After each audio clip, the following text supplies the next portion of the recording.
So hello, good morning, good afternoon and good evening to all our speakers, chairs and the wonderful audiences in different parts of the world. Welcome to ACNS webinars. The speaker for the first session of today is our honorable guest from Japan, Dr. Miko Oka. Dr. Oka is an assistant neurosurgeon in the Gamma Knife team at the Tokyo Women's Medical University. She developed a new treatment for malignant gliomas in the year 2022 and has treated more than 50 cases per year. Comparing to the existing treatments, the new treatment has been shown to improve survival, prognosis and quality of life. Complications are being investigated in a prospective interventional study, and there are currently no safety issues with her protocol compared to the existing treatments. She introduces this treatment as a potential new option for the treatment of recurrent malignant gliomas. We are extremely honored to have her today at our webinars, and today she will be detailing her treatment protocol for in the lecture Gamma Knife for recurrent gliomas. The speaker for the second session of today is our honored guest from China, Prof. Fu Rong. Dr. Rong is a chief physician, associate professor, Department of Neurosurgery at the Tongji Medical College, Huazhong University of Science and Technology. He specializes in microscopic and neuroendoscopic treatments for intracranial lesions. He is highly skilled in brain tumor surgery, microsurgical treatment of cerebrovascular diseases, and traumatic brain injury. He was a previous fellow at the Hanover Institute and Heidelberg University Hospital in Germany under the guidance of Prof.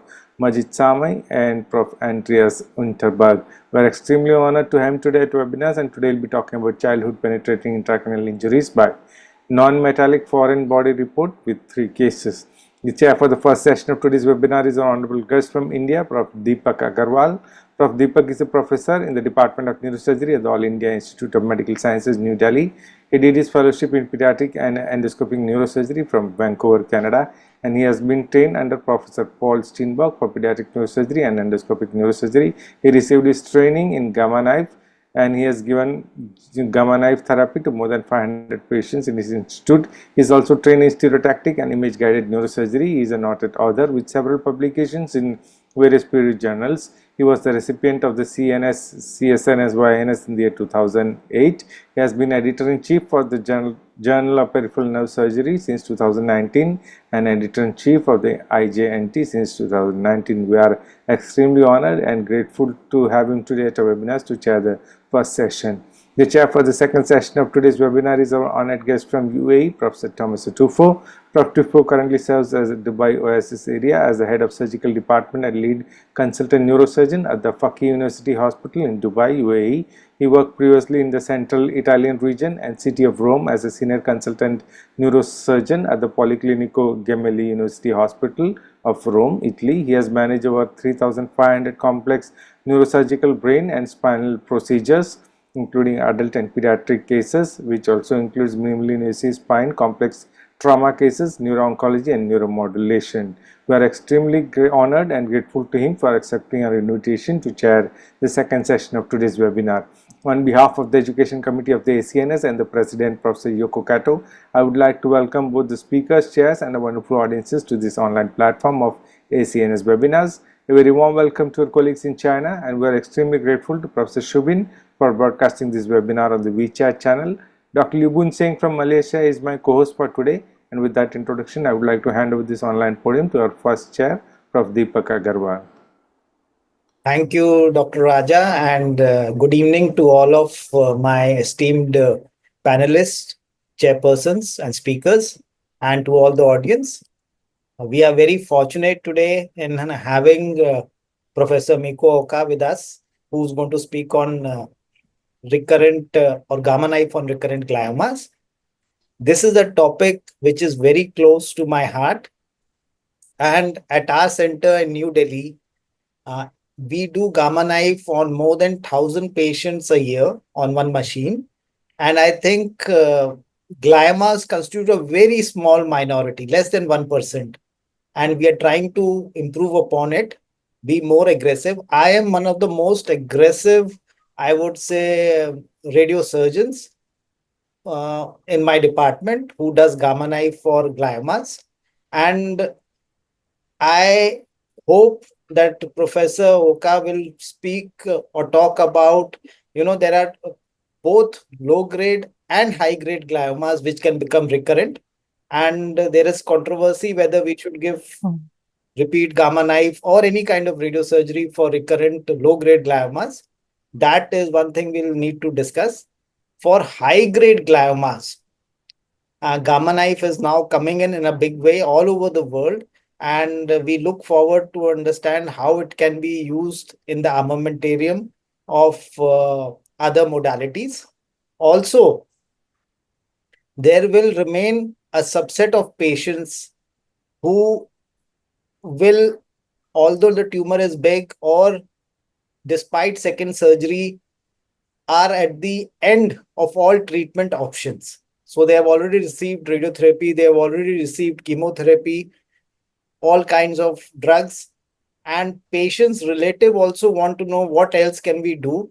I think gamma knife fits in beautifully at this point because it can be offered to patients who have previously received radiotherapy, any modality.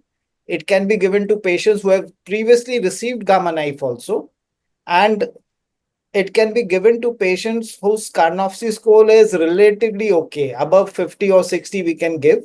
So we can provide hope if nothing else. And I think that is where Professor Miko Oka comes in, where she can better delineate the, I would say, paradigm for giving gamma knife in these tumors.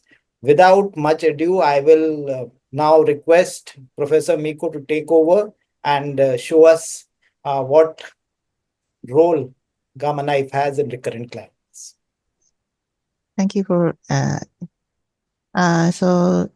thank you for introduced and invasion today's.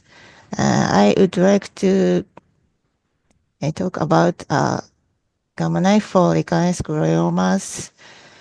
My name is Mieko Oka. I am neurosurgeon at Tokyo Human Universities. Today, I would like to talk about a new treatment for recurrent high-grade gliomas. The new treatment is a protocol using fractionized gamma knife radiosurgeries. There are previous reports on high-grade gliomas at first using bevacizumab. The overall survival after treatment for patients with glioblastoma IDH wild type was 9 months. A second, using SLT, this paper shows a cyber knife. The overall survival after treatment for patients with high-grade glioma IDH wild type was 10 months. Finally, patients with mutant gliomas survive for less than 12 months after diagnosis. This conclusion suggested that patients with WHO grade 4 glioblastoma IDH wild type or diffuse mutant glioma are likely to die within 1 year of recurrence.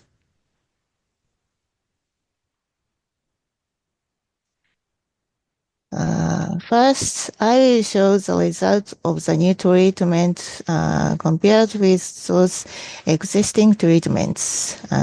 This new treatment was performed by a single surgeon at me using the fractions gamma knife techniques. And existing treatments are surgery, bevacizumab and cyberknife and Liniac, and combination of these were used for complications. All cases were adults, and they had genetically and pathologically confirmed diagnosis. The existing treatment group was calculated for the time of treatment for the first recurrence. The gamma knife group was calculated for the time of gamma knife surgery. For example, gamma knife groups, if a patient had a third recurrence, the survival period following the previous two treatments was not included the calculate. This shows outcome of treatment for each diagnosis. First, a patient with glioblastoma IDH wild type. And this blue line is fractionized gamma knife radiosurgeries, and red line is other treatment. Gamma knife group, there are 4 patients, and other treatment patient 52. The median overall survival after treatment is fractionized gamma knife group was 60 months compared with 8 months in the other groups. This shows that survival in the gamma knife group was twice as long.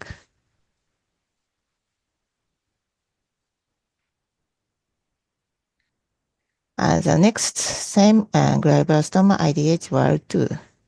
The blue line shows the treatment with fractionized gamma knife radiosurgery, and red line shows the other.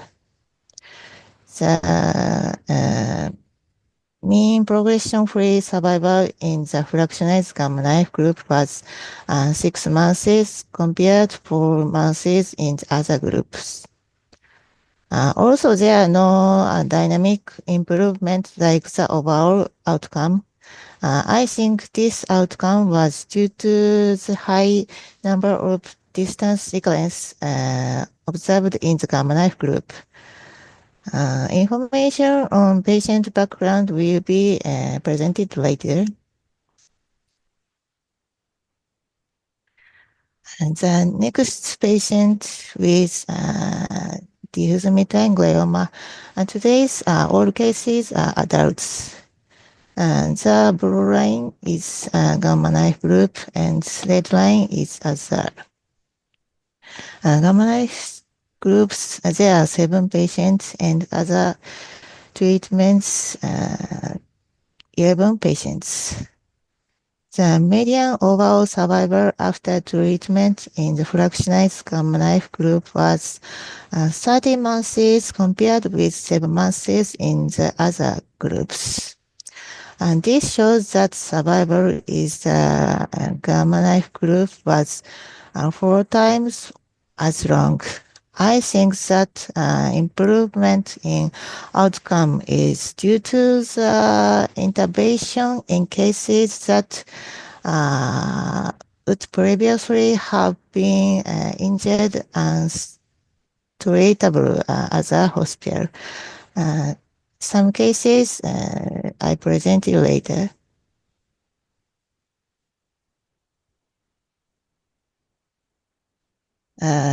Diffuse midline glioma same, and blue line is gamma knife group, and red lines are the median progress-free survival in fractionized gamma knife group was 5 months compared with 4 months in other groups. This case is same lesions. Gamma knife group has many distant recurrence observed in overall survival after diagnosis. Surviving longer after treatment for recurrence means having a longer overall survival after diagnosis. This side is glioblastomas IDH wild type only, and this side is diffuse metaglioma only. Of the patient in gamma knife group, almost 50% treatment at the time of the first recurrence. The half of the patient underwent gamma knife surgery after undergoing other treatment for first or subsequent recurrence. It has been suggested that a new treatment interventions from the second recurrence onwards maybe help to exit survival. Next, why did I want to develop a new treatment? Background say. We treat glioma patients every day, many. Our hospital perform more gamma knife surgeries than any other hospital in Japan. He is most glioma surgeon and Professor Yoshihiro Muragaki. And the hospital has gamma knife specialists and has a high volume gamma knife cases. He is my boss, Professor Motohiro Hayashi. And despite this background, case of recurrence high-grade gliomas using the gamma knife had been extremely rare at 2021. I think this because until 2021, we were only able to undergo a single dose radiosurgery using the gamma knife. And this is Lexel gamma knife icon systems. Our hospital introduced this system in 2022. Mass correction is possible, so reactionize the radiosurgery is also possible, and this system is very nice system. Fractionalized radiotherapy became possible, so we could offer the same treatment as other hospital, Liniac or CyberKnife or ZapX. Having got this far, I have decided to try improving treatment, especially for gliomas. First, I considered the problem of the existing treatment. Depend on the location of recurrence and or the patient's general health, surgery may be challenging, and bevacizumab does not existing survivor, so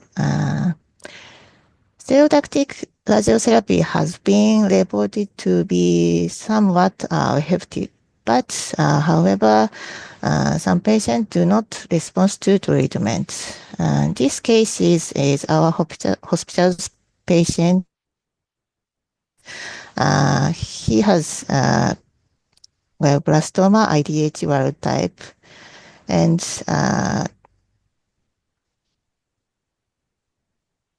despite being treatment with bevacizumab and Liniac, and this is Liniac planning. He treated Liniac radiosurgery, but the tumor was resistant to treatment and continued to growing short time.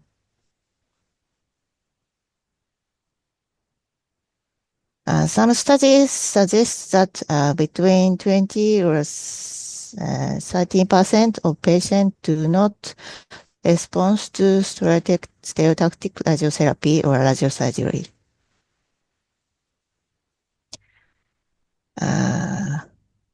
Based on these reports so far, for patients with recurrent, you may not be alive after 1 year. We don't know if the treatment will be effective, but do you want to try it?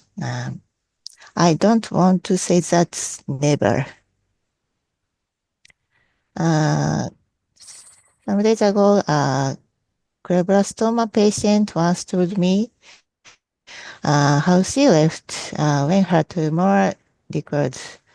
For myself, I want to live for 6 months. For my family, I want to live for 1 year.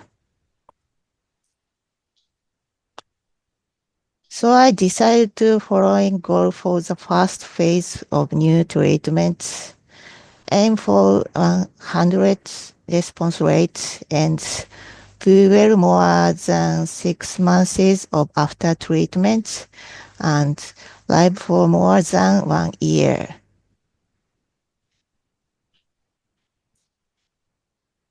I will show the details of the new treatment. At the time of the first recurrence or second recurrence, rule out should enhancement or radiation necrosis. Our hospital using methionine PET. This is methionine PET sequence.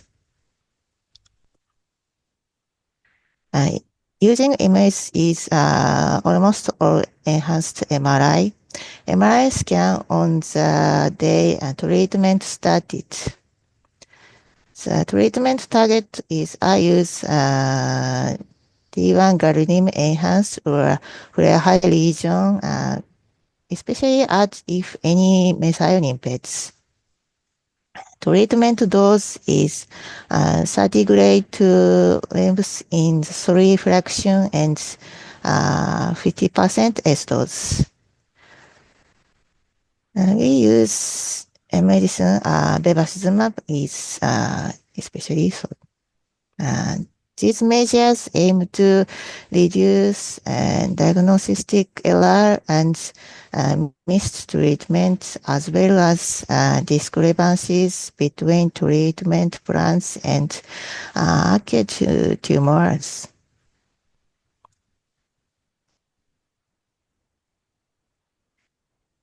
The Gamma knife has several advantages. Treatment on the same day impossible with just an MRI scan. As gamma knife surgery required minimal preparation patients do not need to visit the hospital multiple treatments. And treatment can begin shortly after recurrence of identified. Those can be adjusted whether they are lower or higher, and those from other treatments can also be combined. This is an example. Metastatic brain tumors, other hospitals' linear planning and our hospital's gamma knife planning fused images. And gamma knife it can be easily combined with other images, example, methionine PETs. This is a methionine PET sequence and fusion and MRI sequence.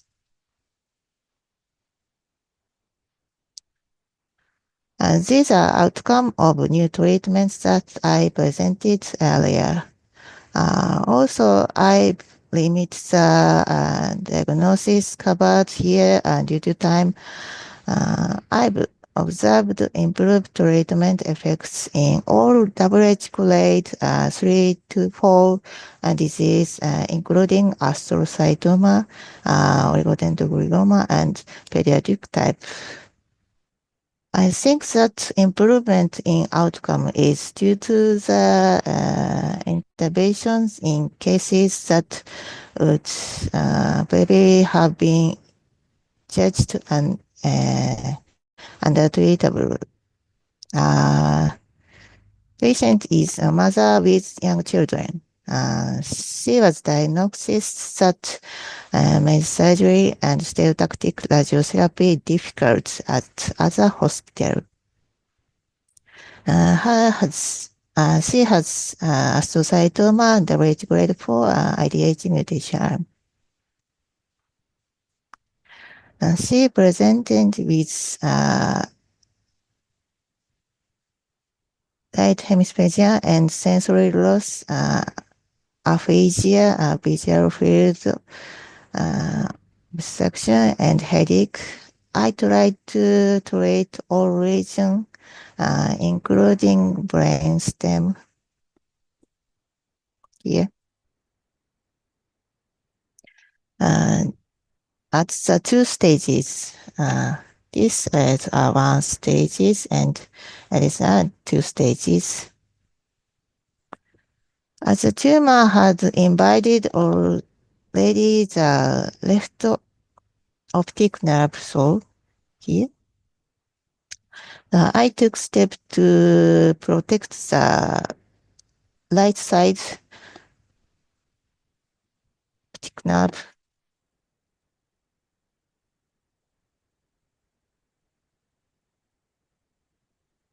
The treatment was effective, improving her condition so that she can walk again.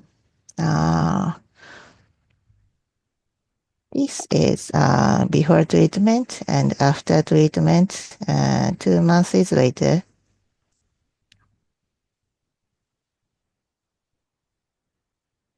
And also, she still needed to use equipment for go home. As of 7 months after treatment, there is no complications.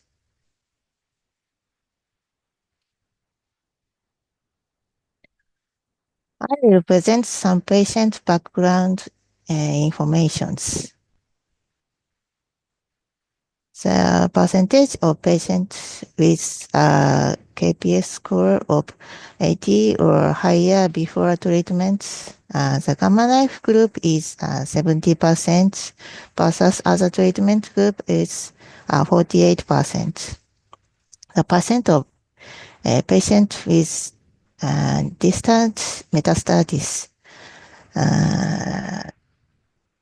Gamma Knife group is 67% versus other treatment group is 90%. And the percent of patient with aged 50 or under the Gamma Knife group is 27%. Other treatment group is 34%. The percent of patient with deep white matter lesion, the Gamma Knife group is 87%, other percent is 72. The percentage is patient with no change or improved KPS 6 months after treatment. As the Gamma Knife group is 77%, other treatment group is 44%. The Gamma Knife groups had a higher proportion of patients with poor progress factors.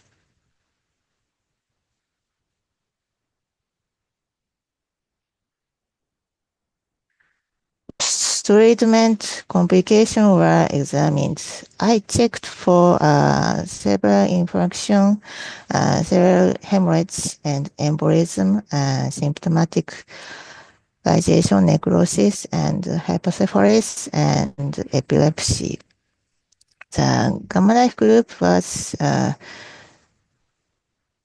infection is 5% and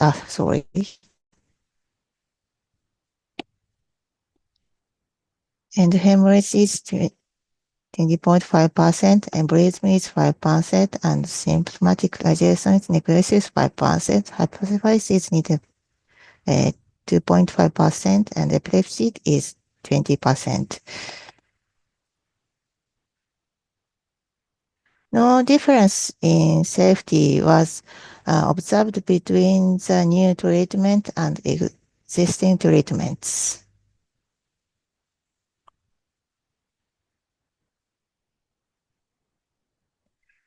The Gamma Knife treatment is higher effective as appears just as safe as existing treatments. So, could I therefore be a treatment option for the past recurrence? These are the results according to the treatment administered the time of the past recurrence. All past recurrence. Other treatment, including cases in which bevacizumab were administered after surgery, or CyberKnife or Liniac was administered after first recurrence treatment. In Gamma Knife groups, all cases of a second or subsequent recurrence were treated with Gamma Knife and bevacizumab only.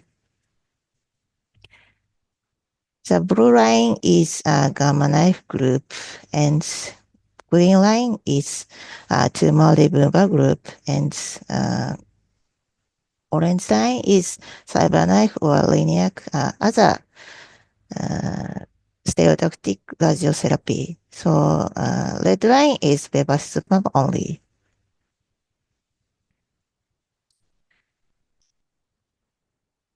Mean of survivors is gamma knife group is 16 and tumor level is 10 months and CyberKnife or Liniac is 8 months and bevacizumab only is 17.5%, 70% months. In the gamma knife group, all case the new treatment has the best median overall survival.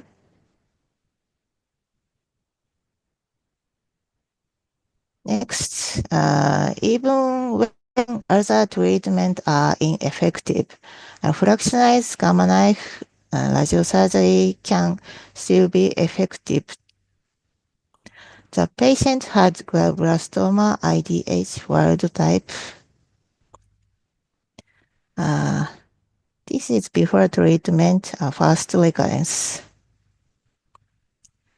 She was treated with bevacizumab only, but the tumor was resistant to treat and continued to grow. 2 months later, this one. So this time, underwent the gamma knife therapies, and since recurrence was confirmed using methionine PET. This is a methionine PET sequence. The new gamma knife treatment was performed 1 month later. The new treatment, the tumor was shrunk.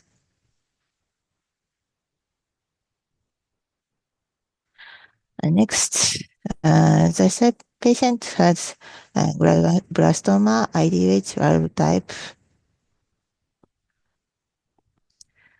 First recurrence, she underwent CyberKnife and bevacizumab treatment.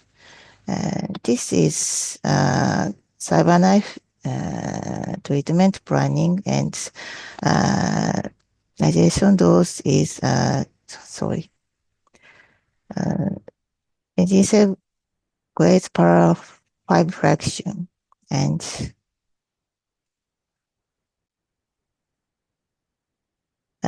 she was treated then, but the tumor was resistant to treatment and continued to grow. 2 months later, recurrence was confirmed by using methionine PET. The new gamma knife treatment was performed.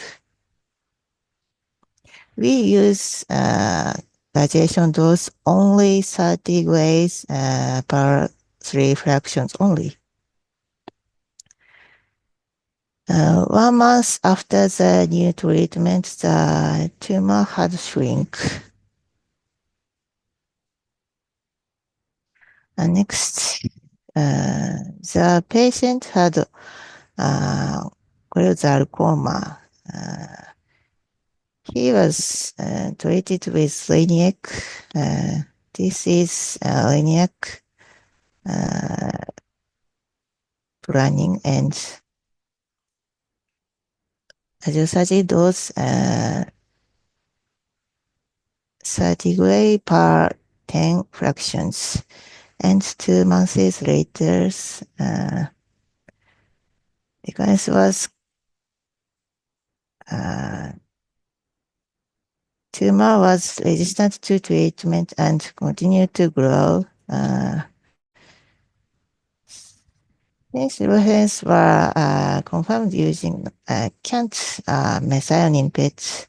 However, as the treatment continued to grow over time, it was determined to be recurrence.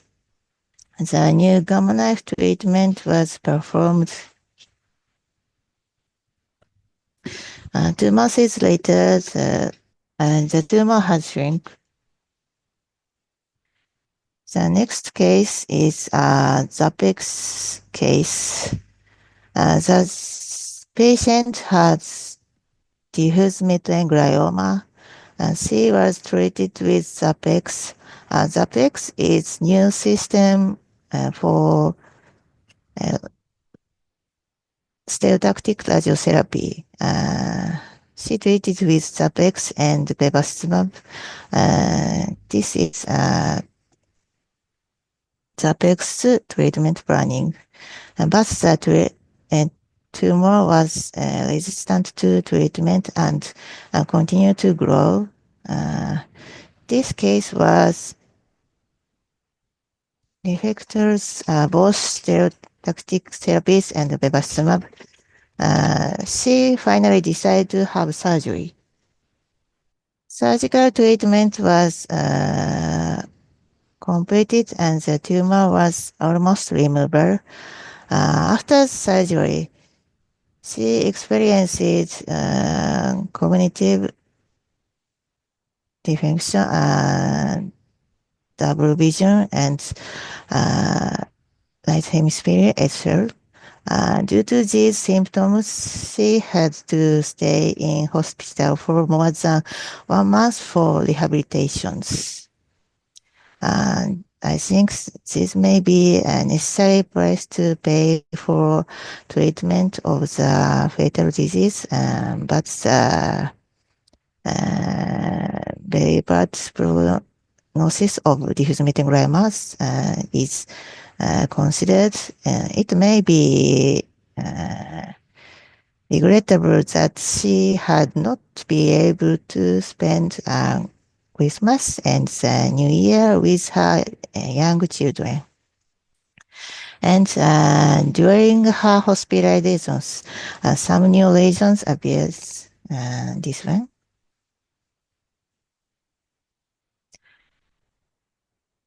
So, new gamma knife treatment was performed. This is gamma knife planning, and using bevacizumab. After 2 months later, tumor is shrunk and there's no complication after treatment. Permission to publish this case was given by Professor Motohiro Hayashi, who was in charge of the Zapex treatment this patient in 2024. He is my boss and the specialist who taught me the gamma knife technique. Before it was common knowledge that even with the latest equipment and specialists in radiosurgery or radiotherapy, there were difficult cases.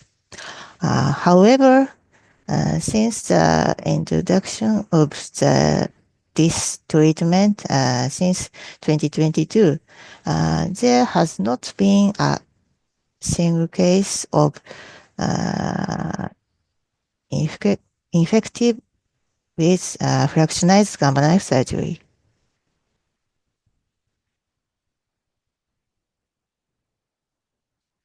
I will present effective of this treatment in improving symptoms.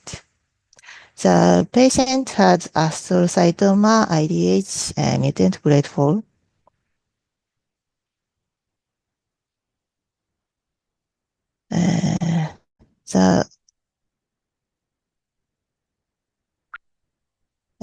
The rate of recurrence was rapidly, and by the time the patient came to hospital to assess her symptoms, the apoptosis and diplopia and early progressed. And after gamma knife treatment, the symptoms disappeared almost completely within a month. And the patient was treated the brainstem lesion, but there are no complications. The next patient is diffuse gliomas. The patient developed resistance to bevacizumab. She developed various symptoms and was bedridden, but after treatment, she improved the point where she could use a wheelchair when going out and working inside. Next case is diffuse gliomas. The patient developed resistance to bevacizumab. He was underwent to walk due to the left hemisphere and sensory loss, but was able to walk independently after treatment. Our next patient is astrocytoma grade 3 IDH mutation. He had vomited repeatedly and underwent to eat and was bedridden. His doctor has also discussed primitive care. After treatment, he was able to walk independently.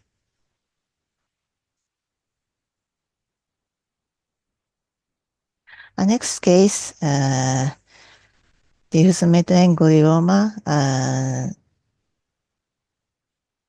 The patient developed a resistance to bevacizumab, and he developed various symptoms and was bedridden. But after treatment, he improved the point where he could use wheelchair and later began to walk alone. And this is all cases. First time, recurrent gamma knife new treatments aim. Response rates aim is completed. 36% CR plus PR is 100%. KPS no change or improvement is 6 months after treatment is 77%, and 1 year survival after recurrence treatment rate is 67.5%. Today, I introduced a new treatment using the gamma knife. This treatment has the potential to significantly improve the prognosis and quality of life for patients with high-grade gliomas. Thank you for listening.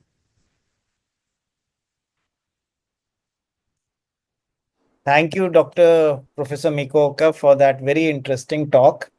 And I think it can set a new paradigm. As per your experience, it has excellent results, even in both the wild type as well as the other types. So I have a couple of questions for you. One is that you have made a regime of giving fractionated gamma knife of 10 grays in each fraction for 3 fractions. So are you giving these fractions daily, or have you thought about hyperfractionating, giving 2 fractions in a day? So that is my first question. What is your regime of fractionation? The second question is for bevacizumab, which you are giving, what is I would say, the frequency of giving it? Do you give it with every fraction, or do you give only 1 dose, or you give it like 6 doses over 3 months?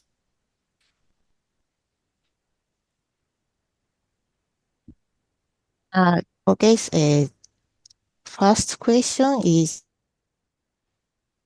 uh, uh, I don't hyperfractionate. Sorry, my English is so poor. Do you give it daily? I try to 5 fraction and 10 fraction, but the best fraction is 3. Over 3 days? Over 3 days or over every alternate day or what?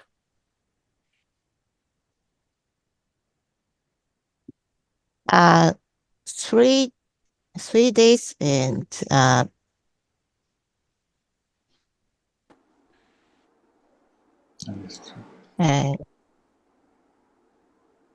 And for bevacizumab, what is your dosing regime? bevacizumab is I use 3 times and one gamma knife treatment, and patients is uh, other doctors using more many times. Only gamma knife treatments I use 3 times. Okay. どのくらいの頻度で、やってるかっていう、3回をどういう頻度で、3日連続でやってるかっていう、なんかそういう頻度。そうですね。それはどう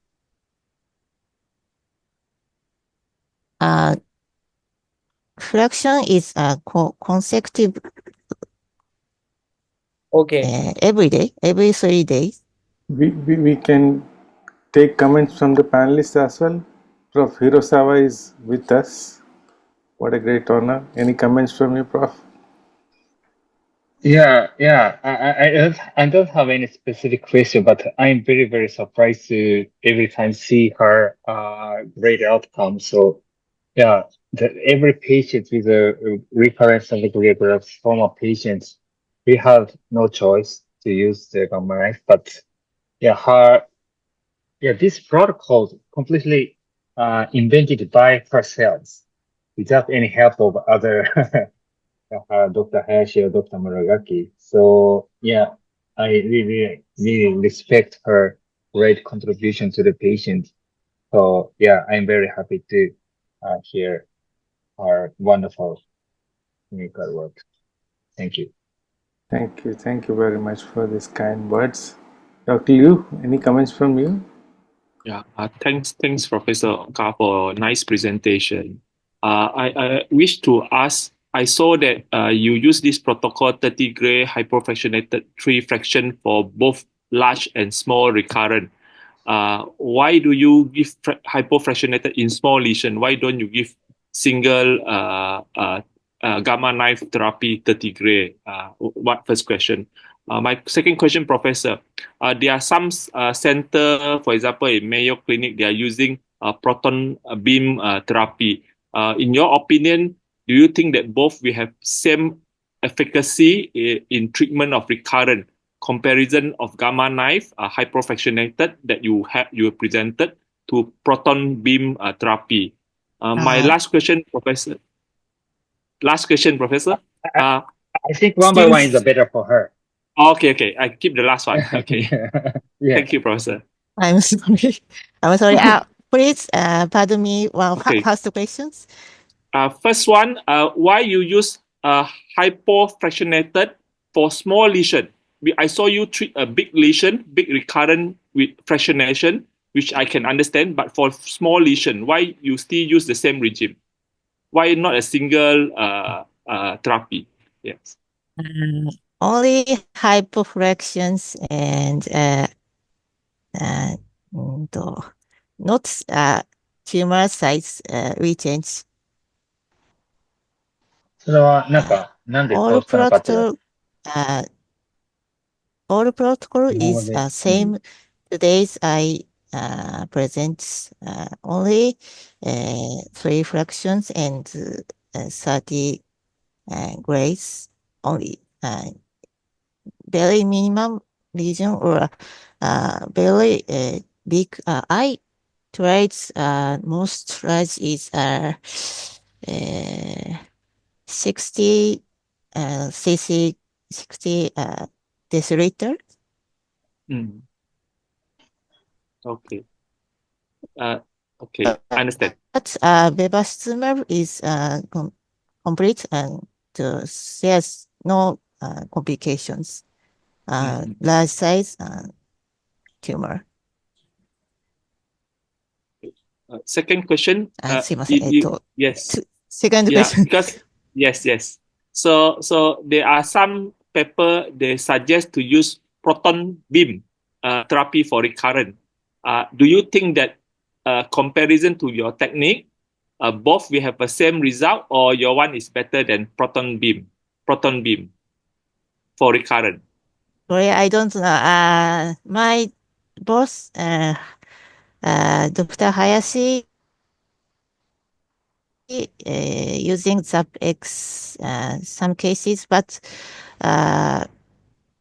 his effective percent is only 70s, and other Dr. Horiba is another hospital is only 50%. So I most effective system is gamma knife only. And knife only is 100% is. I think she doesn't have any much about the knowledge about the proton beam in glioblastoma case. But Dr. Hayashi, he's starting for carbon knife for carbon knife treatment, but it's not still in clinical. But now in the basic animal research page, but they are thinking about the additional radiation surgery using a carbon knife, which will be also very attractive for glioblastoma patients. But we still don't know yet about that. My last question, Professor, because in your presentation, I see it's quite impressive with gamma knife, the lesion is gone after treatment that you show the post radiation images. Would you think that gamma knife radiosurgery can be recommended as a primary treatment for newly diagnosed GBM? Because currently the protocol asks us to use radiotherapy, not radiosurgery. What is your opinion? Thank you.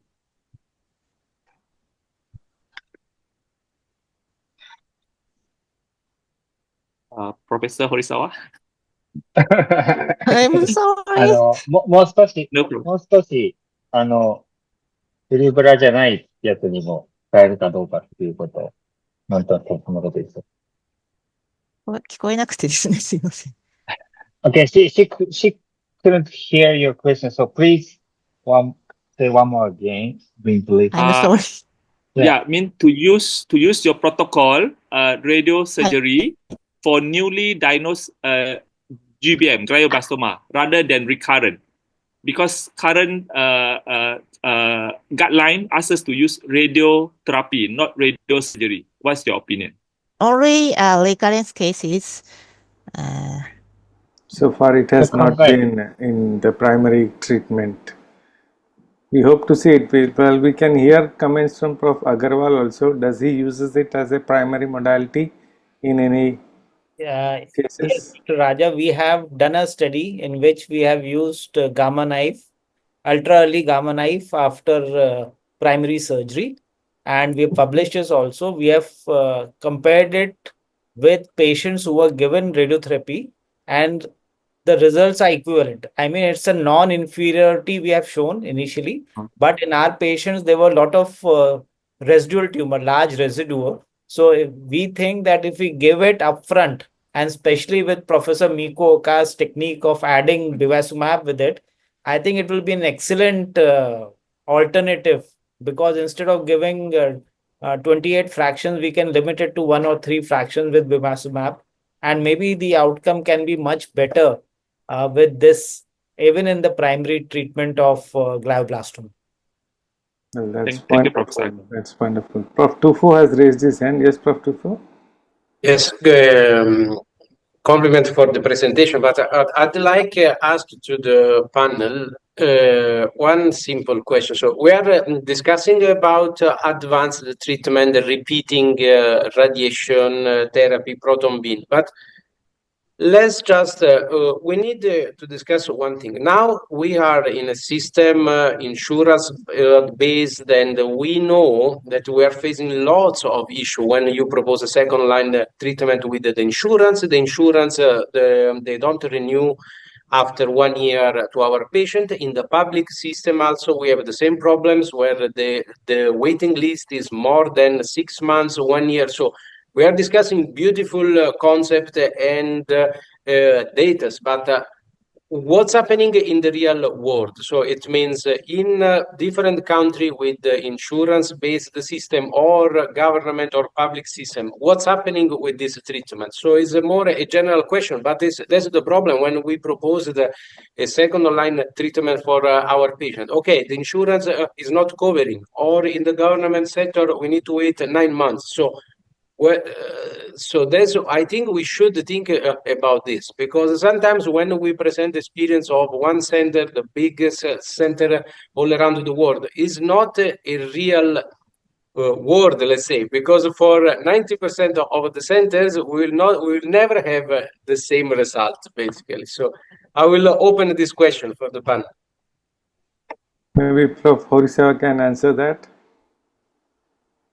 Yes, but fortunately in Japan, the insurance is beautifully managed and completely covered by the government. So we can do this kind of the gamma knife or bevacizumab treatment, which where we can do it everywhere in Japan. So it's very complicated situation because in Japan, but actually the Japanese government nowadays want to reduce the such kind of a new treatment covered because our economical situation is decreasing. But at this moment in Japan, the insurance is totally covered by the government is completely covered. So that's why in Japan, yeah, we don't have such a problem. We do not have to wait for so many months or years. Okay, that's good.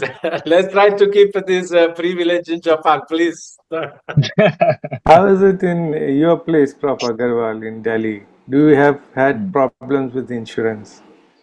It's the problem in India is that most of the patients are out of pocket. Insurance is not there. So 90% of the population have to pay for themselves. And I think it is so obviously the treatment is also, even in government hospitals, gamma knife is paid. So they have to pay a small amount, which is common across. It is around $1,000 US dollars for anybody. And but the advantage is that once you pay for the first time, all future treatments throughout life are free. So it's a kind of a cross subsidized along with all MRIs also. So that is, I think, a beautiful system which we have created, which helps a lot of patients. The second thing is bevacizumab. Obviously, the patient has to buy, but because of the good competition among the generic drug manufacturers, it is relatively cheap in India. A full course of bevacizumab will cost less than I would say $1,000 or 6 doses for 3 months. So it is affordable for many patients. Thank you. Thank you very much. I think with that we can conclude this first session of today's webinar. Everyone chipped in well, and we had a great things to learn today thanks to Prof. Miko Oka's new regime. We will look forward to have more papers published from your place and more centers joined you in a multi-centric study. So thank you very much for this wonderful session, and thank you, Prof. Agarwal, for sharing this session, and extremely grateful to Prof. Horisawa for joining us from Japan so late. I would like to mention that this has been broadcasted on WeChat, YouTube and Zoom thanks to Professor Shubin, and today as of now we have around 560 people who have logged in through all the different channels. So your talk is going to be taken on very well across the centers. Thank you very much. So I'll hand this podium over to our second chair, Professor Tommaso Tuffo, to say a short introduction and invite Prof. Furam for his lecture. Prof. Tuffo.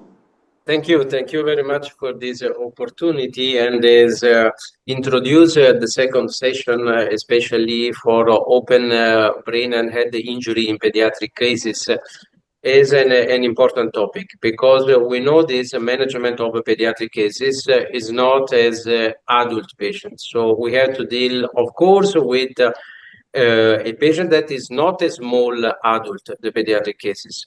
Of course, in terms of trauma, we know how is sensitive the pediatric in this kind of cases. Simple blood loss that for adult patient is not could be not critical. For small patient is crucial. And of course, in terms of life and life expectancy and impact, sometimes, especially in this kind of trauma, aesthetic impact is something extremely important. So we need to take care, of course, of life-threatening condition first, but then the impact that this kind of trauma can have on our small patients. So, and the aesthetic result, I think, is something really, really important to be known. Of course, in different countries, we can have a different kind of trauma. Let's say in GCC, UAE, we have lots of trauma related to the workplace. We have lots of construction. So trauma cases, they are really frequent with the car accident. And so we know very well, let's say, this kind of topic. And I want to introduce Professor Fu with his lecture. Please, Professor. Thank you, Professor Tuffo, for your kind introduction. And good evening, distinguished colleagues and friends. First of all, we are very thankful for Professor Shubin's invitation to join this webinar. Thanks a lot. And my topic is childhood penetrating intracranial injury and non-metallurgy foreign body with 3 cases. As everyone knows, and the pediatric traumatic brain injury is a common, critical, and severe condition encountered in pediatric neurosurgery. And the current worldwide incidence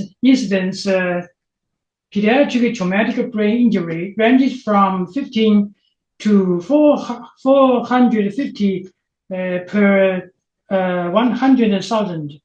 CPTI frequently leads to neurological sequelae with extremely high rates of disability and mortality. And the etiological factors include motor vehicle accidents, falls on same level, falls from elevated height, training and sports activities, blunt force trauma from objects, and mechanical trauma, especially penetrating injuries from sharp objects. And others includes injuries inflicted by others and others traumas. Let's see an epidemiology. Mainly includes the 4 sections. First is the incidence of a traumatic brain injury in children is associated with affected child sex, age, and the socio-economic status. The second, the incidence is significantly higher in males than in females. The third, age is also a significant factor. Data published by the US CDC indicates that the 0 to 4 and 15 to 18 years age groups represent the 2 peak incidence periods for traumatic brain injury.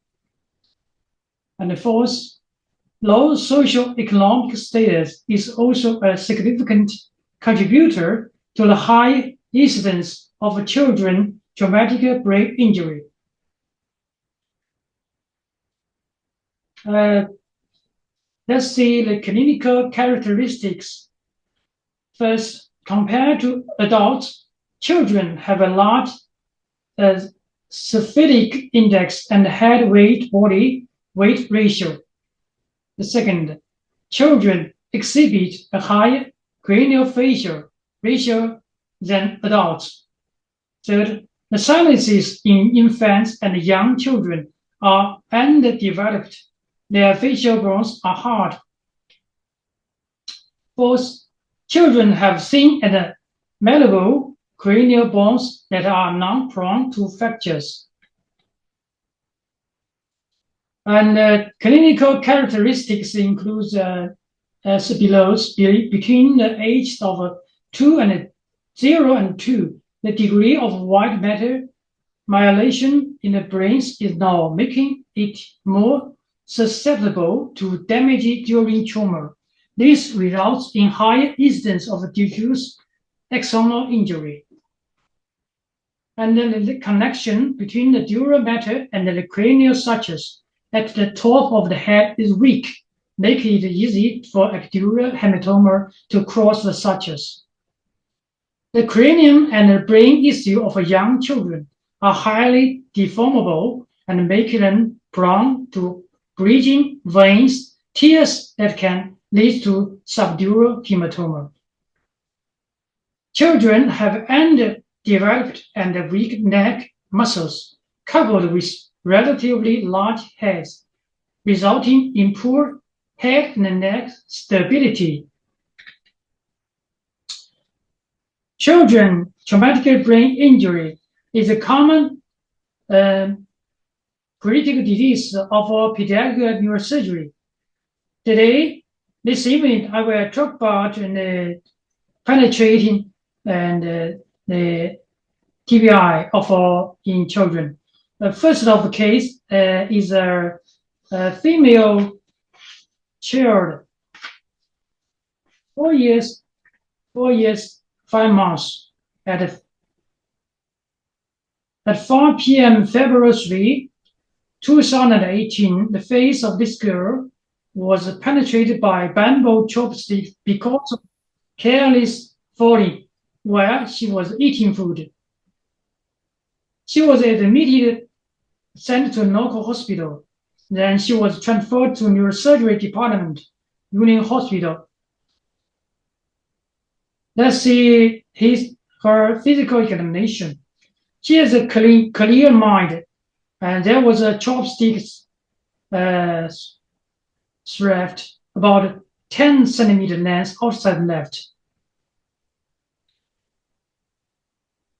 And bilateral pupils present at normal size and were reactive to light. Free movements of forelimbs, normal muscle strength, and normal muscle tension. Non-pathological reflection was drawn out. And the photo from from the view of the child, we can see there's a chopstick tip, and this is a disposable chopstick pierced into the left face. And then this photo, which is the side face view, and the chop tip pierced into his maxillofacial.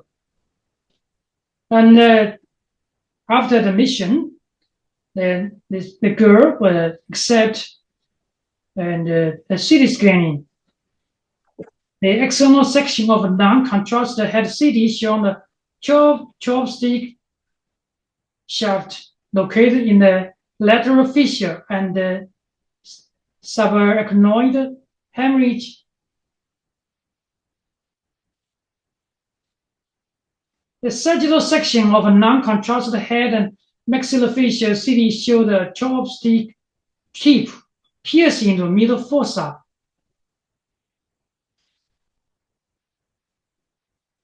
And this is the coronal section of a non-contrasted head and maxillofacial CT.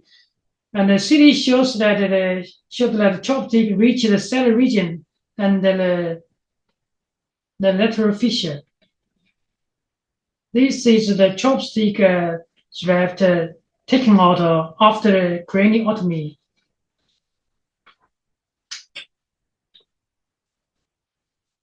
And this girl accepted the craniotomy with a theorenal approach. And during the craniotomy, we found that the tip of the chopstick was located in the brain parenchymal below the lateral fissure. And the chopstick tip was found penetrating the bottom of dura of the middle fossa. And after the open dura, the detection, the intracranial part of the chopstick shaft were reviewed. The intracranial part of the chopstick shaft was pushed out of the dura by the nasal septal dissector. After the chopstick was taken out from the nostril, the dura defect was covered by a dura patch graft and fibrin glue. The surgical field was flushed with plenty of salines, mixed the gentamicin solution repeatedly. And after operation, we give this girl CT scanning, and the CT shows that the intracranial foreign body disappeared. And after the operation first day, the girl had a fever with high fever temperature, and we used the antibiotic to prevention the intracranial infection, and also she is swelling in the left cheek. And after the treatment, the swelling in the left cheek went down gradually, and the mouth can open and close easily. This is the CT scan, and the chopstick was drawn out, disappeared. Follow-up. The girl has followed up observation and half a year, 3 years, and her examination shows that her eyesight and intelligence were normal. No epilepsy seizure occurred. And let see the second case. This second case is also a female child, 5 years and 3 months old. And this girl happened fall while she had a pencil, unfortunately, on February 2018. The tip of the pencil was pierced into the right middle orbit. She was weighing miserably due to the pain and the terror. Her mother pulled out the pencil in a panic on the spot when she saw her daughter's orbit was stabbed by a pencil. The girl was rushed to the local hospital and transferred to the hospital. This is a pencil, and the tip of the pencil was disappeared. And this pencil, the main part of the pencil was drawn out by her mother. And the girl admitted in hospital. And after physical examination, she was clear. The GSS was 15. Right eyelid swell. The laceration of skin was closed with scabs. The eyes tends to remain normal. Diplopia did not occur.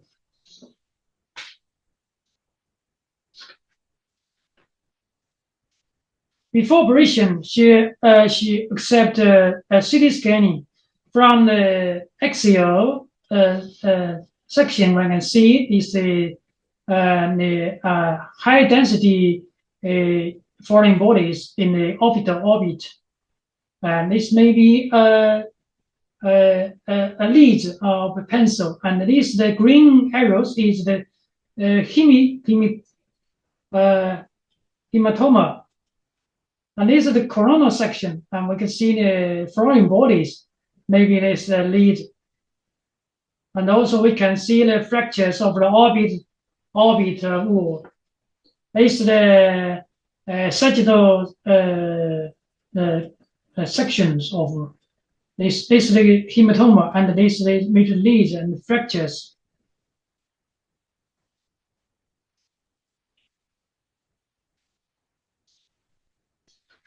Treatment. The girl was quickly taken to the operation room. On supinflation, a craniotomy with coronal skin incision was performed. And at the bottom of the right frontal lobe was lifted slightly. The superior wall of the orbit was explored microscopically. Small lead was found inserted into the broken orbit wall. The dura was pierced by bone fragment. Subdural hematoma, intracerebral hematoma. Subarachnoid hemorrhage and can also be seen. The subdural hematoma was evacuated, and the leads were taken out after drilling part of the broken orbit wall. Also, another small lead and sawdust and several minor oil-painted debris located inside the middle orbit were taken out. This is the photo after the craniotomy. We can see this is the skin incision, and this is bone window, and this is the skin scab.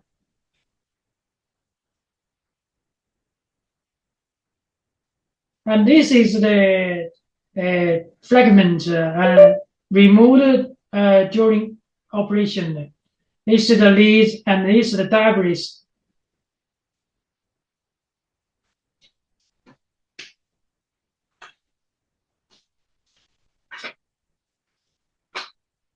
And this girl was followed up observation after half a year, 3 years, and 7 years, respectively. Her eyesight and intelligence were normal. Then epilepsy seizure occurred. Also, the eye movement is normal.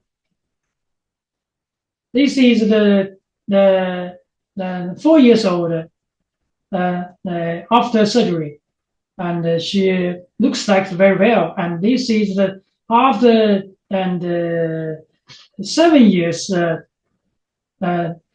She was 14 years old. And the last case is a patient, male, 6 months estimated, and this boy is an infant, and the 4 sons were eating noodles with a pair of bamboo chopsticks at 2014 November. A chopstick pierced into the left nostril, then the nose bleeding. The child cried loudly. 2 hours later, he vomited gastric contents and was sent to a local hospital immediately. After CT scanning, showed a foreign body penetrating into the cranial cavity by a natural nostril, a sigmoid sinus. Then the boy was transferred and admitted to this hospital. From this section, we can see left nostril, and this main chopstick part of inserted nostril, and this the sagittal sections.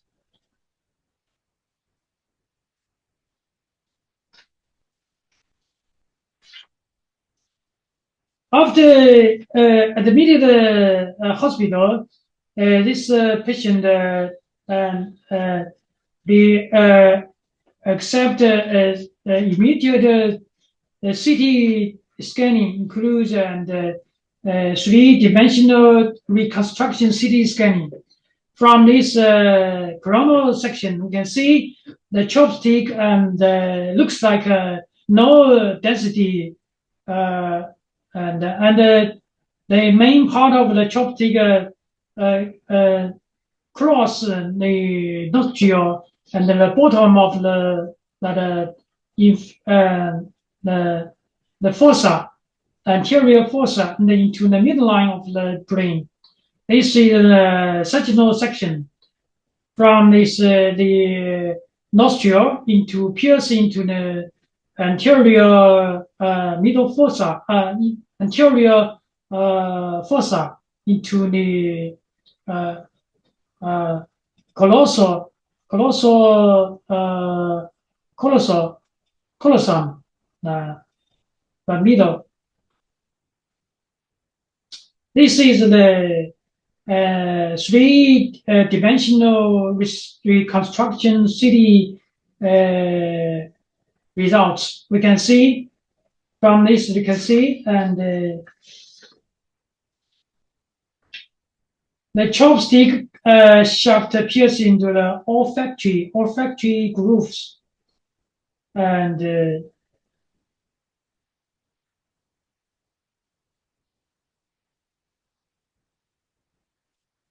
we can see that the intracranial part of a bamboo chopstick shaft have splints and the rough edges. These splints and the rough edge. The length of this intracranial part of the chopstick may be 10 centimeters long.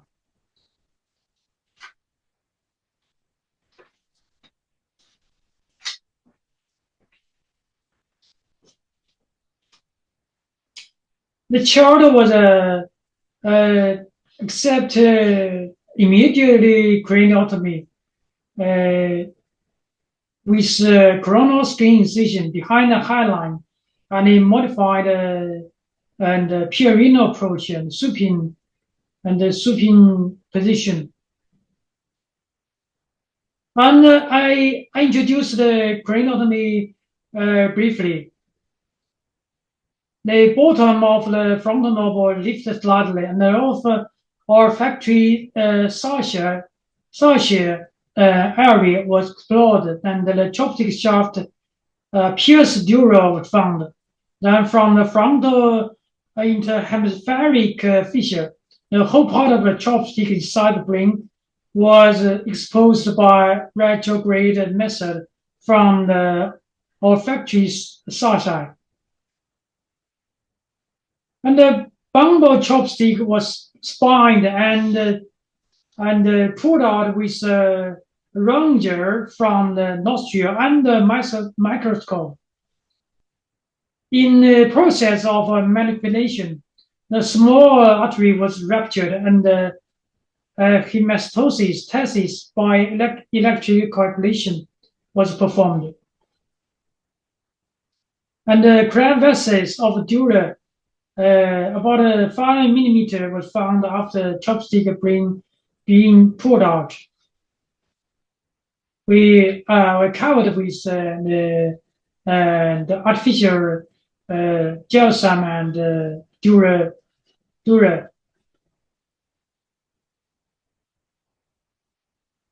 This section is the child after the surgery, and this is the skin incision, and he looks like very well. And the follow-up after operation, the child had half a year, 2 years postoperative follow-up, and showed a normal nervous system presentation was urosenior. That means normal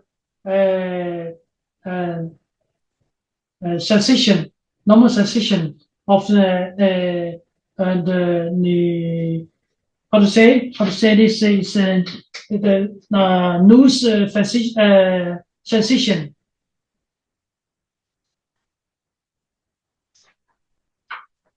So let's see the three cases, and we will discuss discussion of this the child penetrating TBI.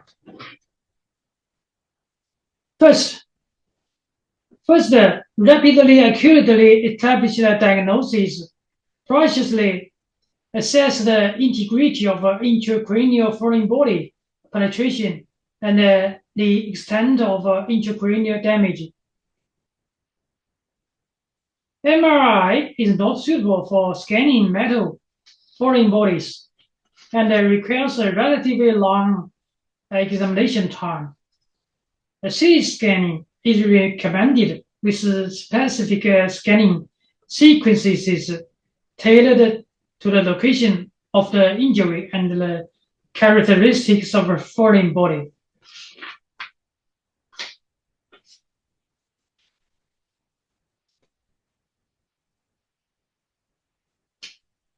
In the first case, physical examination revealed that the thinner end of the chopstick was located external cranially, exhibit spurs, and this indicates that the thicker end was lodged intracranially, potentially complicating surgical removal.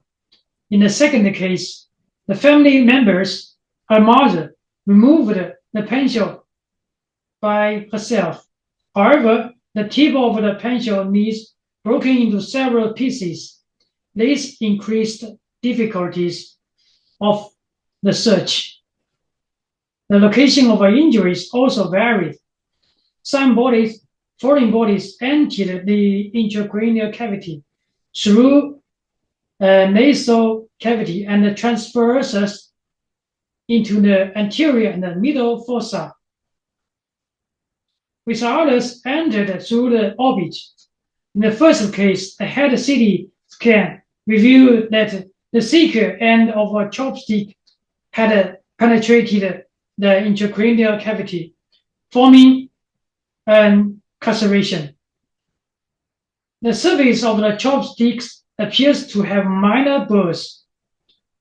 A subsequent 3D-dimension CT scan confirmed multiple barbers on the chopstick, suggesting difficulty in removal.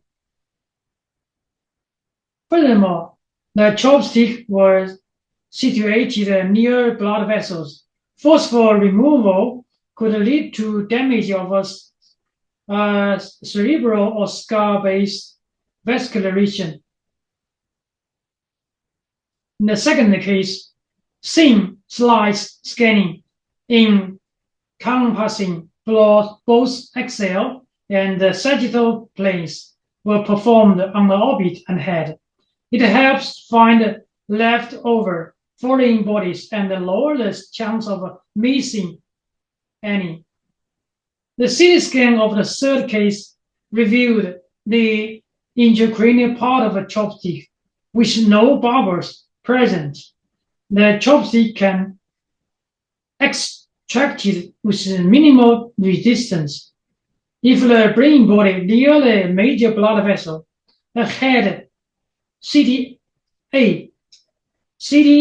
angiography is recommended to exclude a traumatic aneurysm.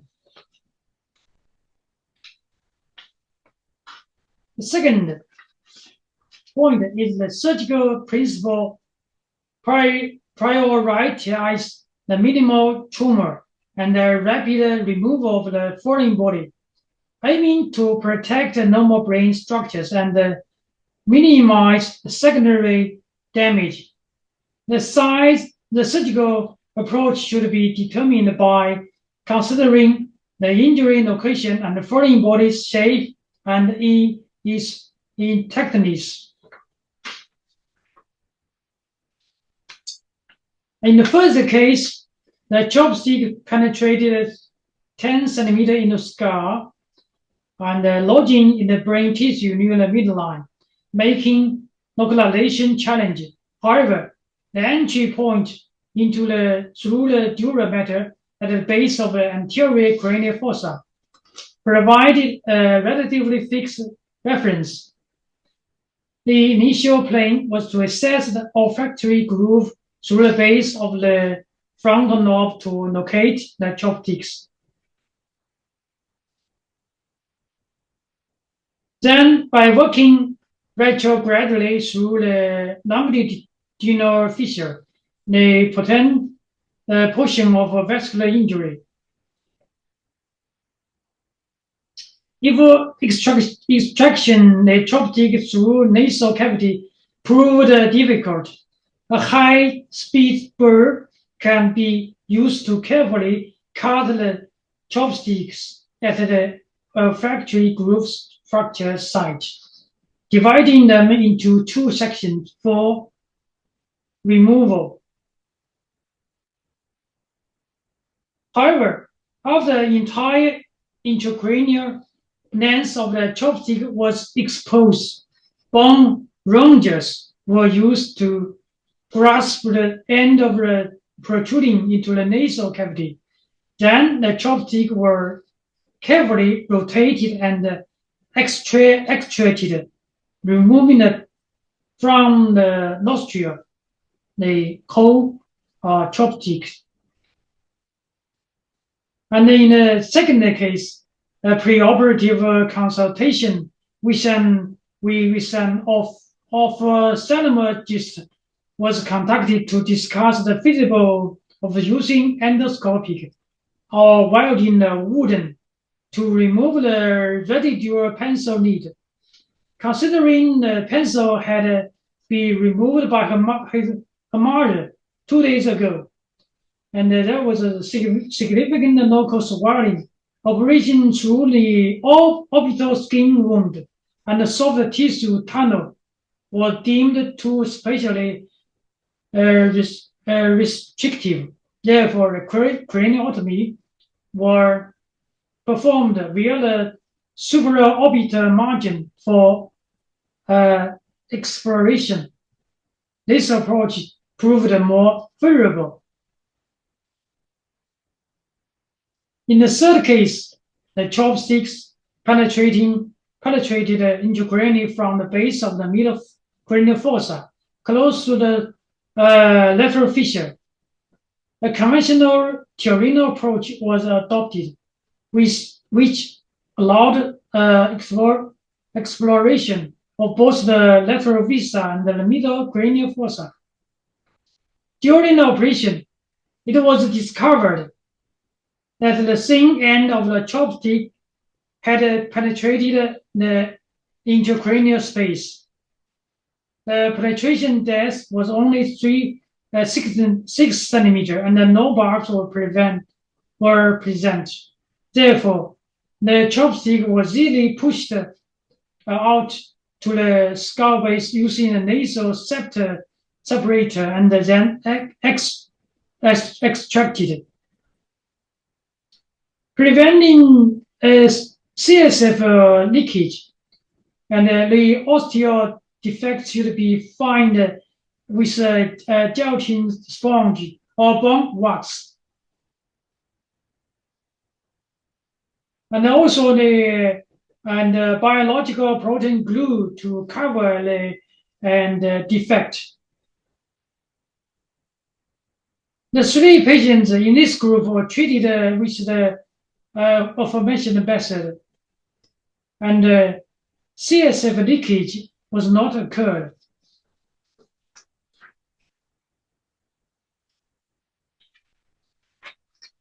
The third must be patient with the reduced of the current occurrence of intracranial infections.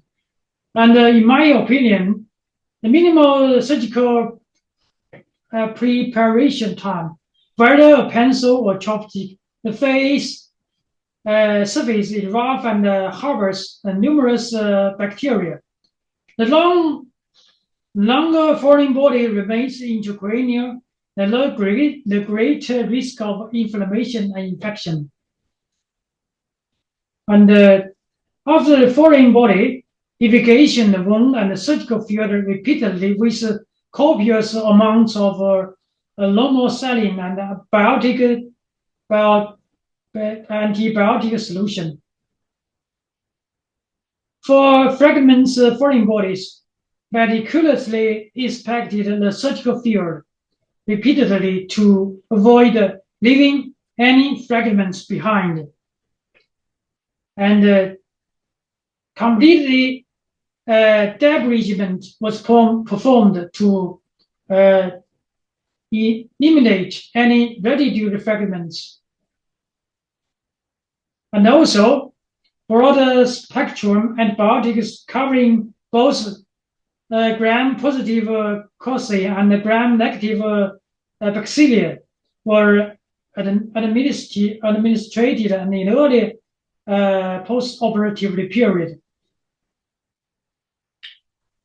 And the fourth and the last, prophylactic epileptic drugs are recommended post-operatively.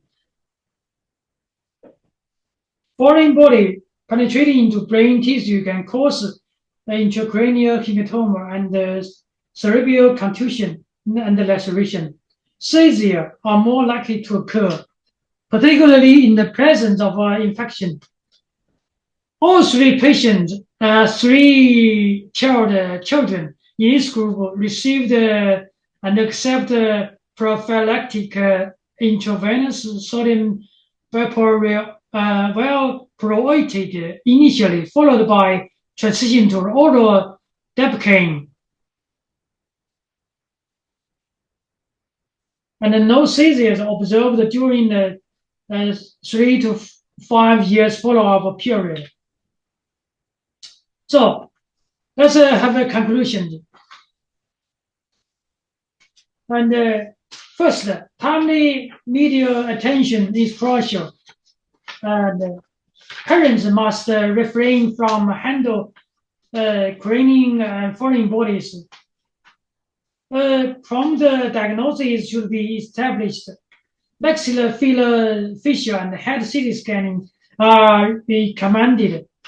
With three-dimensional reconstruction CT or CT angiography utilized as needed to determine the depth, location, and integrity of the foreign body, as well as the extension of brain injury and hemorrhage. And thirdly, surgical exploration should be undertaken as soon as possible. Choosing an appropriate surgical approach and incision, along with adopting the safest and most effective strategies, allows for the rapid removal of a foreign body. Repairs of skull-based osseous defects and dural matter defects, and the minimization of the damage to brain tissue and vital structures. Aggressive post-operative anti-infection treatment and epilepsy prophylaxis can result in better long-term prognosis for patients. That's the end. Thank you very much. Thank you. That's the end. Thank you, Professor. I think, it was a really clear presentation, and the fact you opened with the discussion. We have to consider this. Trauma cases, sometimes, as front line in these cases, we have our residents, but cases like this show us how the senior doctors there to be always involved, because with trauma patients, you never know. Sometimes it could be you can have vascular lesion. You need sometimes have a combined approach with the maxillofacial interventional radiology. So sometimes leave the resident as a in the front line without adequate support, this could be can lead to a poor outcome, especially in pediatric cases. So I'd like to know if in your hospital you have a dedicated team for pediatric cases, how you usually manage this, if it's the general neurosurgeon, just to understand how is your organization. So. Yes, it's operation by a senior neurosurgeon. Yes, by the very famous and experienced neurosurgeon to this emergency craniotomy.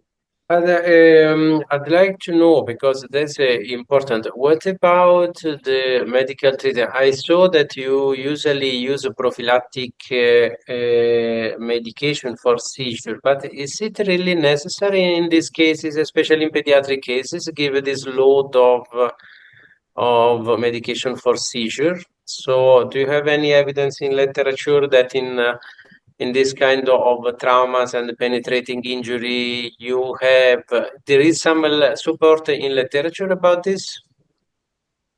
They just used drugs to anti the seizure. Just on my opinion, experience, in my experience, not to not maybe this is not on the literature's expert suggestion. This is all my team experience. And the other thing is about the antibiotic treatment too. I saw that you start with aggressive antibiotic treatment. So do we have some support in literature to start with a wide spectrum and strong antibiotic treatment in cases like this, or just could be indicated coverage like cephalosporin or stuff like this and wait for culture? I don't know. I want your opinion about this also. And always think and these foreign bodies have lots of bacteria and septic is some dirt and debris. So these open head injuries can cause maybe serious cranial infections. So after the craniotomy, we usually use antibiotic to prevention the cranial infections. Usually we use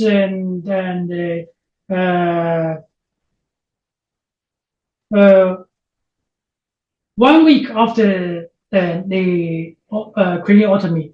We usually 1 week this antibiotic treatment.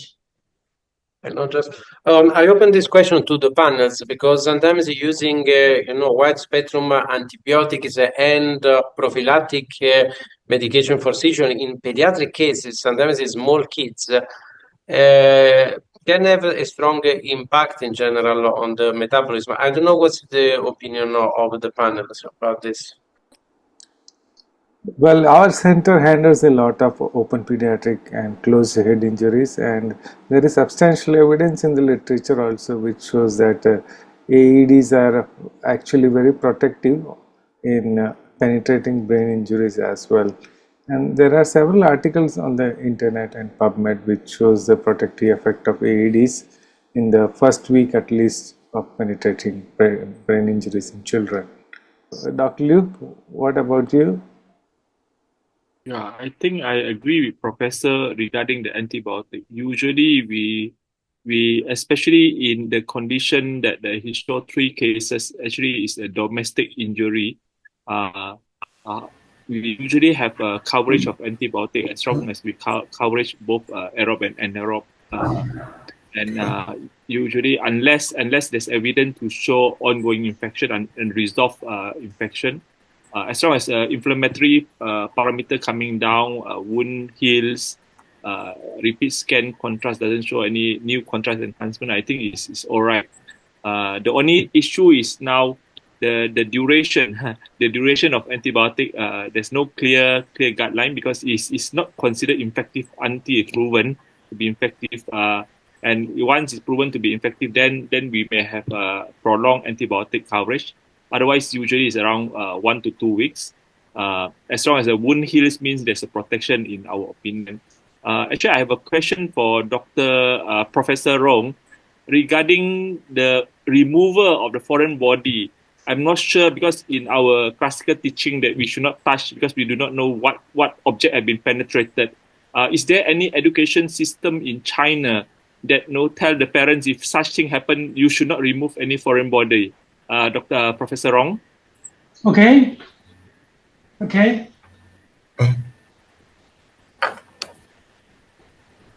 May you repeat the question, Liu? Are you hearing me, sir? Hearing me now? Are you hearing me now? Yes, doctor. Yes, we can hear you. Okay, fine. We'll just finish this question of Dr. Liu. I will wait. Thank you. Please. Sorry. Thank you. So, Dr.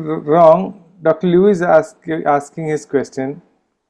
Liu, please. Dr. Rong. I just want to find out because you show us the second case, the pencil penetrating in the eye.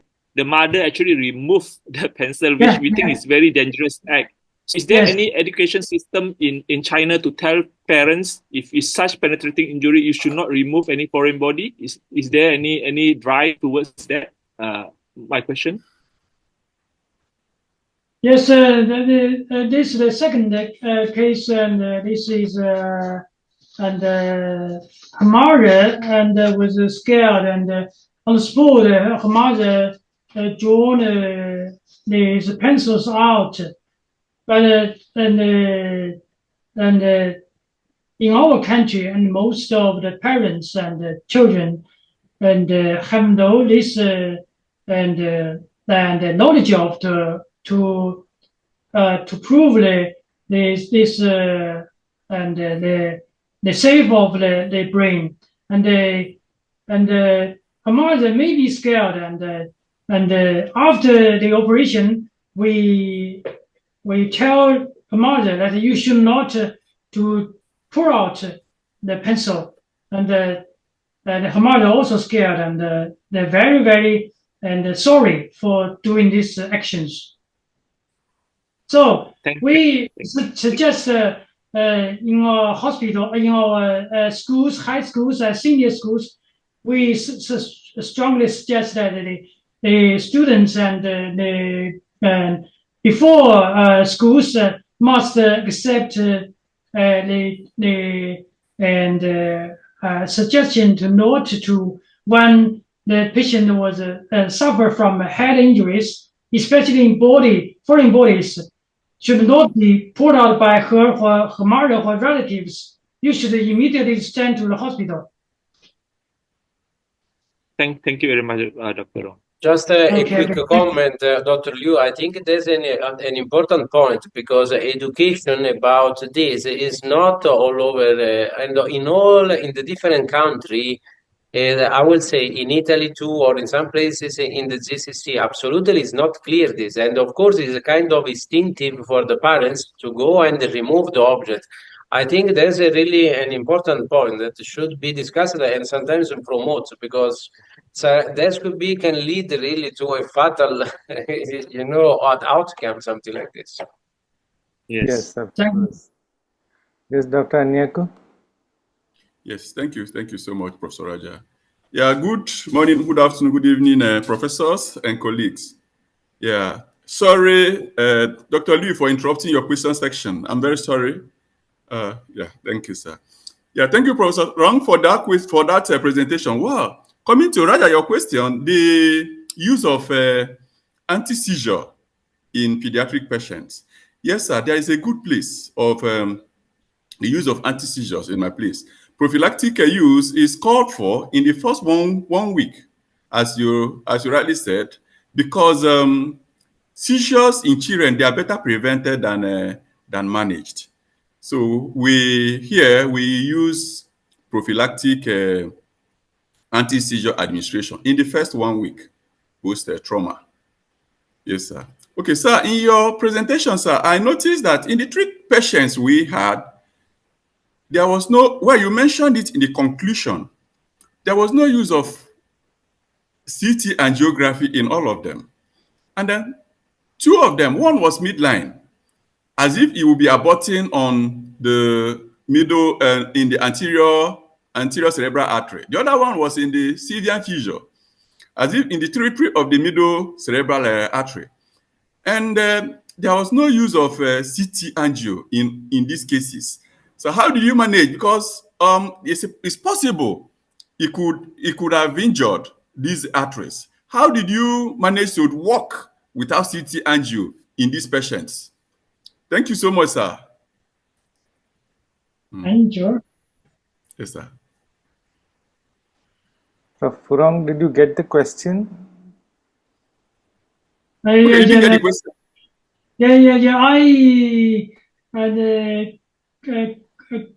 Could you repeat your? No, he's asking about why CT angiogram was not done in your cases.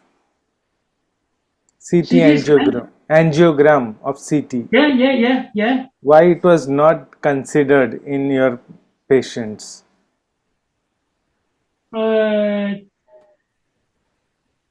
First, the CT scan, if we find some evidence that the chopstick or pencils was close to the closing the nearing the arteries, especially the MCA or ACA, or this is very closely. We do the CT angiography. If this the chopstick or pencils far away from the arteries, we just do the CT scan. Okay. Understood. Okay. Thank you very Thank much. you, sir. Thank you, sir. Thank you, sir. Thank you, sir. Can go back to Prof. Tufo for his concluding remarks, Prof. Yes, I think if we don't have other question, we can conclude the session. And I want to just thank all the professor and the attenders too. And I really support this kind of initiative that really can give the opportunity to all the doctors in general all over the world to present their experience, share opinions, and sometimes I'm sorry to say, but I feel that it's more useful 1 hour, 2 hour like this together that spend 3 days in some conference, traveling somewhere in the world. That is always nice, dinner, whatever, but I think we should support this kind of initiative. Thank you. Well, thank you very much for these very kind words, Prof. We are extremely grateful to you for sharing your time with us. So I'll come to the concluding part of today's webinar, and I'll close this officially on behalf of the Education Committee of the ACNS and the President, Prof. Yoko Kato. I would like to thank both the speakers of today, Dr. Miko Oka and Dr. Furong, as well as the chairs, Prof. Deepak Agarwal and Prof. Thomas Tufo, for the time and support for the ACNS webinars. A very special thanks to Prof. Shubin for broadcasting this webinar on the WeChat channel. And as I mentioned earlier, we have around 560 people who have logged in live today. Special thanks to my dear co-host Dr. Liu Boon Singh for joining me today. So until we all meet online tomorrow, it is bye-bye from all of us. Thank you very much for joining.